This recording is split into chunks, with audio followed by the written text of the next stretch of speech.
How to Conquer Fear, 8 Stoic Truths that Free You. Stoicism.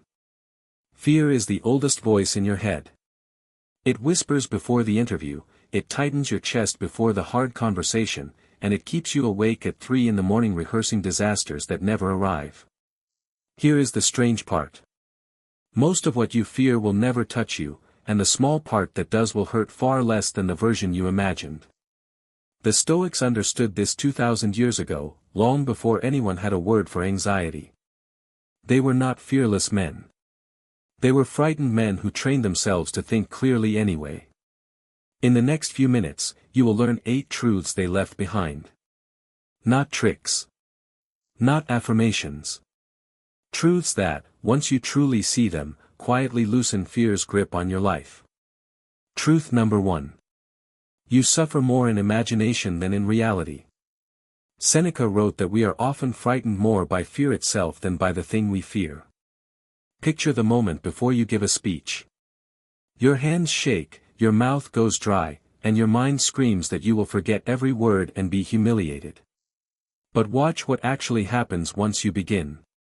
You speak. You stumble on one sentence. Nobody laughs. You sit down and realize the terror was a story your mind told you in advance, richer and crueler than anything that occurred. Fear is a master storyteller, and it always writes the worst possible ending. The reality is almost always smaller, duller, and more survivable than the trailer your imagination played on a loop. Seneca's point was not that bad things never happen. It was that we pay the tax of suffering twice, once in the dread and once in the event, and the first payment is usually the larger one. Refuse to pay in advance, and you keep most of your peace. Truth number 2. Fear lives in the future, but you live now. Notice where your fear points. It never points at this exact moment, the one where you are breathing and reading.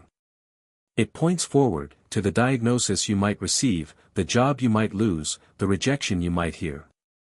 The Stoics practiced returning attention to the present, the only place where life is actually happening. Think of someone waiting for medical test results. The waiting is agony precisely because the mind time travels into a future that does not yet exist and may never exist. But in this moment, right now, you are fed, you are safe, you are alive. When you drag your attention back from the imagined future to the concrete present, fear loses its stage. It cannot perform in a room where you refuse to buy a ticket. The future will arrive on its own schedule, and when it does, you will meet it with the same present moment mind you are using right now. You do not need to suffer it early. Truth number 3. Name the worst case, and it shrinks. The Stoics practiced something called premeditatio malorum, the deliberate rehearsal of misfortune. It sounds grim, but it works the opposite way you would expect. Say you fear losing your job. Instead of running from the thought, walk straight into it. What would actually happen? You would update your resume. You would cut expenses. You would call people you know. You would apply, interview, and eventually land somewhere new. Laid out step by step, the catastrophe becomes a logistics problem, not a monster. Fear thrives on vagueness, on that shapeless dread that has no edges.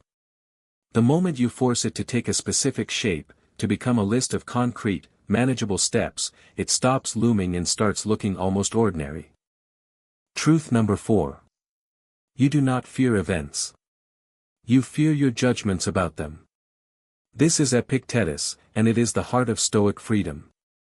He taught that we are disturbed not by things, but by the opinions we form about things. 2 people can face the same layoff. One is destroyed, the other feels quietly relieved and even excited. The event is identical. The judgment is everything. Consider a difficult confrontation with a colleague. The raised voice, the tension, the disagreement are just sounds and expressions. It is your interpretation, this is a threat, this means I am disrespected, this could ruin me, that manufactures the fear. And here is the liberating part. The event you cannot always control, but the judgment is yours. You can examine it, question it, and revise it. Between the world and your fear stands your own opinion, and that opinion is yours to change. Truth number 5. Courage is not the absence of fear. It is fear that has been given a job. The Stoics never asked you to stop feeling afraid. They asked you to act well while afraid. Fear is raw energy, a surge of alertness and fuel, and that energy is neutral. It can freeze you, or it can sharpen you, depending on what you do with it. Think of the pounding heart before you walk on stage. A frightened performer calls it panic and flees. A trained one calls it readiness and channels it into presence and focus. Same sensation, different assignment. When you stop fighting the feeling and instead point it at the task, take the step, make the call, say the true thing, fear transforms from a wall into an engine. Give it work, and it stops working against you. Truth number 6. Rehearse loss, and you diffuse it. Much of fear is the terror of losing what we love, our health, our people, our security. The Stoics gently reminded themselves that everything they held was borrowed, never owned.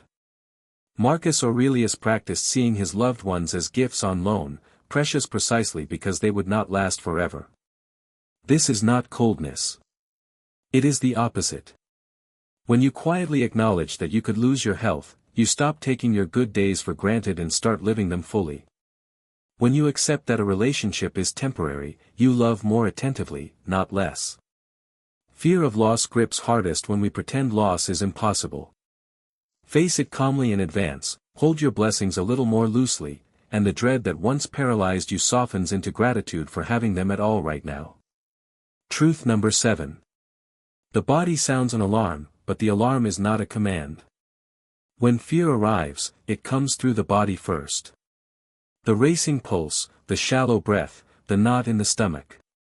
Your nervous system is doing an ancient job, preparing you to fight or flee from a predator that, in modern life, is usually just an email or a meeting. The Stoics distinguished between the first involuntary jolt, which even the wise cannot prevent, and what you choose to do next. The sensation is automatic. Your response is not.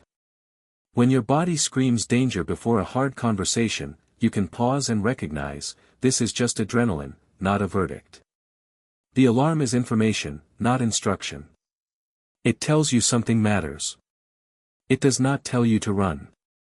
You can feel the surge fully and still choose to walk forward, calm in mind even as the body buzzes. Truth number 8.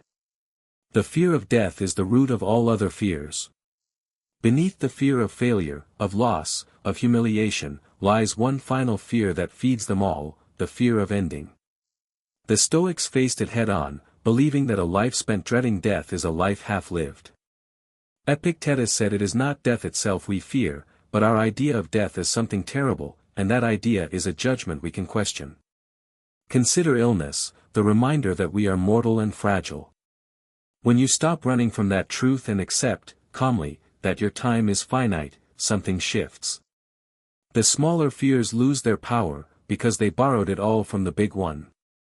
A person who has made peace with the end fears very little in the middle. Accept mortality, and you inherit an unshakable kind of freedom. So here is what the Stoics are really offering you. Not a life without fear, that life does not exist and never has. They offer you a life where fear no longer runs the show. Where you feel the jolt and act anyway. Where you name the worst case and find it survivable. Where you drag your mind out of the imagined future and back into the living present. Fear will always knock. That is simply what it means to be alive and to care about something. But you no longer have to open the door, hand it the keys, and let it drive. The next time it rises in your chest, remember these truths. Watch it shrink. And take the step forward it was trying to stop. That step, taken while afraid, is exactly what freedom looks like.